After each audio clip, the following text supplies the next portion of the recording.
of 2013, after beginning grad school at Cal State Fullerton, I somehow befriended the lovely Linny Burt and quickly began complaining about my seemingly eternal singlehood. She suggested that I date her boyfriend's best friend, AJ. Somehow, I don't think he got the same memo.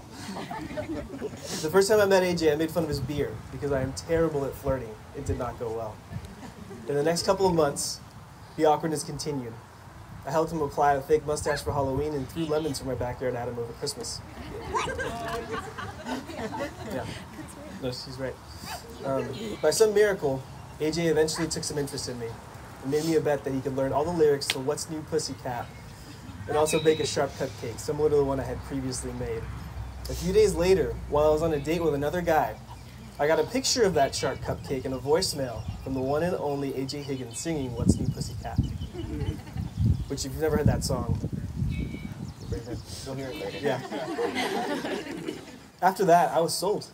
The first time we hung out, we watched Star Wars. Due to my nerves, I drank too much wine and passed it on the couch. I didn't know everyone was going to hear that. AJ sat in a separate chair, so the awkwardness was not yet over. Thankfully, we began spending more and more time together until we realized we were both the right kind of weird for each other. We fell in love very quickly after making our relationship official. We spent pretty much all our time together. AJ made me constantly laugh and was actually the sweetest man I've ever met. After exchanging those first I love yous, I've never questioned AJ's love and commitment for me. We moved in together after I graduated grad school in May 2016 to Pasadena and began to build a home together. He is easily my favorite roommate ever. Sorry, Lenny. He proposed at Balboa Park in February 2017. Love the dates and specificity. On our 3-year anniversary, after tossing a penny into a wishing well. I could say I didn't wish for an engagement, but that would be a lie. I just couldn't wait to spend the rest of my life with my best friend.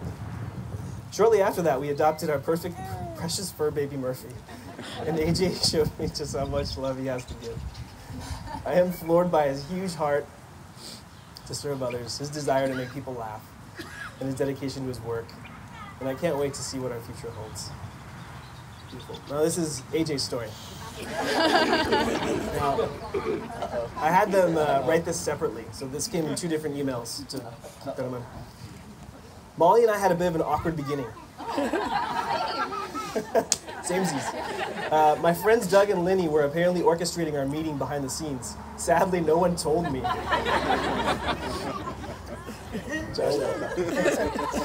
When I first met Molly, she made fun of me for the beer I was drinking. We had a few more interactions, but I remember being together at an ugly Christmas sweater party. Despite there being multiple people we both knew, we only talked to each other at night. Molly was bragging about how she made a sharp cupcake, and she said I wouldn't be able to do it. So I took the challenge. I made her one shortly thereafter. I had never done anything like that before, and I can't tell you exactly one moment when I realized I was in love with her, but I remember looking at her and thinking, she's the one I want to spend the rest of my life with. I've never not looked at her like that since. When Molly graduated school, we moved in together in Pasadena. She makes me strive to be a better person. She makes me so proud that I get to spend the rest of my life with her and build our family. So, the proposal from AJ's perspective, I had this whole plan to propose to Molly at Torrey Pines, overlooking the ocean. But it was raining really hard, so I had to scrub that idea. Instead, we went for a nice walk during a lull in the rain. I had the ring in my pocket for so long, I thought there was no way she wouldn't have noticed. We found this little wishing well at Balboa Park. We both threw in a coin, and I made a wish. I won't say what my wish was, but it came true about 3 minutes later, when she said yes. AJ and Molly, you've decided that you want to spend the rest of your lives together. With that in mind, I'm going to ask you to declare to us today what will be true of your relationship with each other in the future. So AJ, will you have Molly, whose hands you hold, to be your lawful and wedded wife, to live together by God's grace in the sacred relationship of marriage? Will you love her, comfort her, honor her, and keep her in sickness and in health, forsaking all others, keeping yourself only for her so long as you both shall live? AJ, if that is what you're pledging to Molly to be true of your relationship with her for the rest of your life, then answer by saying, I do. I do. Molly, will you have AJ, whose hand you hold, to be your lawful and wedded husband, to live together by God's grace in the sacred relationship of marriage? Will you love him, comfort him, honor him, and keep him in sickness and in health, forsaking all others, keeping yourself only for him, so long as you both shall live? Molly, if that is what you're pledging to AJ to be true of your relationship with him for the rest of your life, then answer by saying, I do. I do. Good. Let's go home. Wait, hold on. I wanted to share some words of advice for you guys. And I am married to a Duncan, and we're going 6 years strong, so I've learned a few things. But actually, this morning at about midday, I had a Microsoft Word glitch, so it just erased this whole part. So I'm just gonna go for it. But I kind of remember what I was gonna say. So there's a lot of things, obviously, I could talk about in this moment. There's a lot of things that are necessary for a good marriage. There's the need for communication. There's the need for intimacy. There's all sorts of things that a healthy marriage requires. And those are all good and true, and I could talk about any of them. But today I really just want to share one thing with you guys that's made a huge difference in my marriage with Heather. And that's this. We've basically made our marriage, we've built our marriage on a foundation. And that foundation is a foundation of love, of trust, of grace. And it's built on the foundation of Jesus. That's what we've built our life on. And so I really do want to encourage you guys as you get married. It's hard to imagine right now. So you're going to have tough moments. You're going to have difficulties. Marriage is amazing. It's like the most beautiful relationship where you give your whole life to someone and promise to be with them through thick and the thin. And it's wonderful, but it's also really hard, as anybody can tell you that's been married. And it isn't easy, and you guys are going to have difficult moments. And the reality is, everybody goes through that. That doesn't make you guys weird. It doesn't mean anything other than you're human, which is true of all of us that have been married. All of us that live and breathe have trouble in relationships from time to time. But here's what I found. Jesus has made a difference for us. I think Heather would tell you the same thing. There's been so many times when we've had to forgive one another, and we've had to speak truth to one another, and we've had to be patient with each other, and we've had to really bear with one another. There have been moments where it's been really hard to actually love my spouse, and I'm sure she would tell you the same thing. But what we keep going back to every day is this foundation of forgiveness and grace, and that's something that Jesus has given us. So I want to encourage you guys, as you get married and you run into trouble, like you can learn from Jesus so much. Study his life, learn from him, and he will help you. And I found a couple things. I found the power to forgive my wife because I've been forgiven of so much. I found a reason for not giving up on my marriage because he's never given up on me, despite my serious flaws and failures. I found a reason to be gentle with my spouse because Jesus has always been gentle with me, even when I'm thick-headed, wrong-headed, stubborn, touchy, snappy, lazy, and so on. And I've found a reason to work really hard towards having a peace in my marriage where we work through conflict, because that's what Jesus did with me. And so I could go on, but in short, Jesus has made all the difference for me and for us in our marriage, and so he can for you too. And I'm going to encourage you guys not to forget that.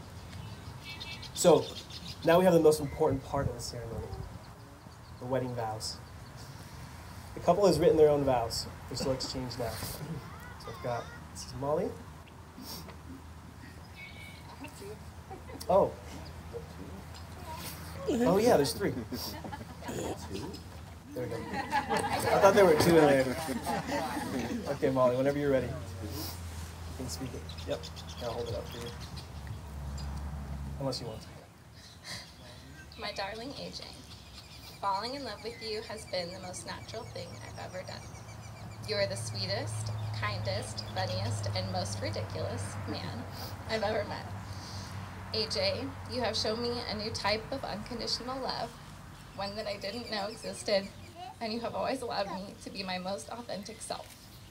Your hardworking attitude, huge heart, and zest for life inspire me every single day. You are my absolute favorite person to come home to, and I know that with one AJ hug, all my stress will melt away.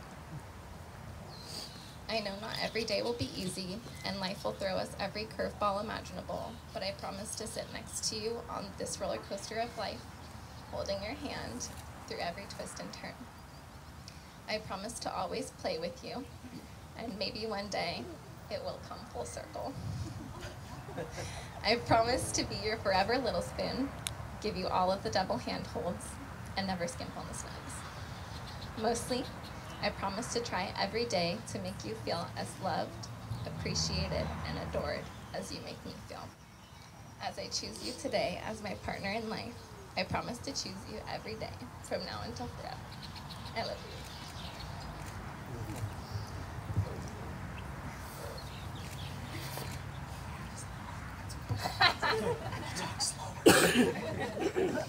Molly, I think. You want to hold it? Yeah. I think back to the time I held your hand sitting on Doug's couch watching We're Back for the first time. The smallest of gestures made everything in my life fall into place. I look back on that moment as one of the greatest moments of my life. Many things will happen during our life, ups and downs, happiness and sadness. Through it all, though, I promise to never stop expressing my love for you. I promise to work at our relationship, and I promise to hold true to the simple love that we have. I promise to protect you and care for you. I promise to hold your hands, these same hands that I hold now, and I held on that night that seems so long ago. I'll hold your hands through triumph and heartache, and the same hands I hold through everything to come. As long as I can reach out and take your hands, I know that everything will be all right, and I promise to love you for eternity. Beautiful. Come on over. Wonderful. Can I have the rings, please? Yes. Both of them. The wedding rings have been said to be symbols of many things by many people. Most importantly, they represent the love, devotion, and commitment that you're committing to today, the promises that you're making today. With these rings, you're telling each other and everyone else you know that you have set yourselves apart only for one another. You're saying, I'm off the market because I'm devoted to someone else. AJ, can you take Molly's ring, please? One ring to rule them all, right, bud? Would you place this ring on Molly's finger? Hold it there, and repeat after me. Molly, with this ring, I promise you my constant faith and unending love. I promise my constant faith and unending love. With this ring, I be wed. With this ring, I be wed. Beautiful. Would you place the ring on AJ's finger? Oh, Molly, here. That's so for the time. Molly, would you place this ring on AJ's finger? Hold it there and repeat after me. AJ. AJ. With this ring, I promise you my constant faith and unending love. I promise you my constant faith and unending love. With this ring, I be wed. With this ring, I be wed.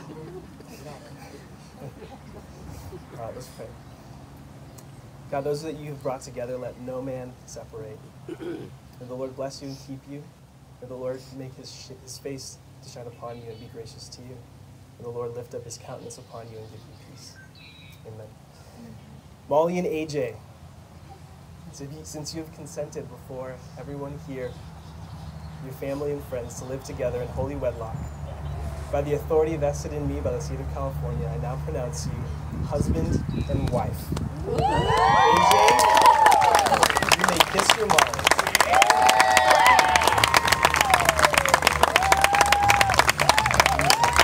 Ladies and gentlemen, it's a great pleasure and a tremendous honor for me to present to you for the very first time, Mr. and Mrs. Higgins.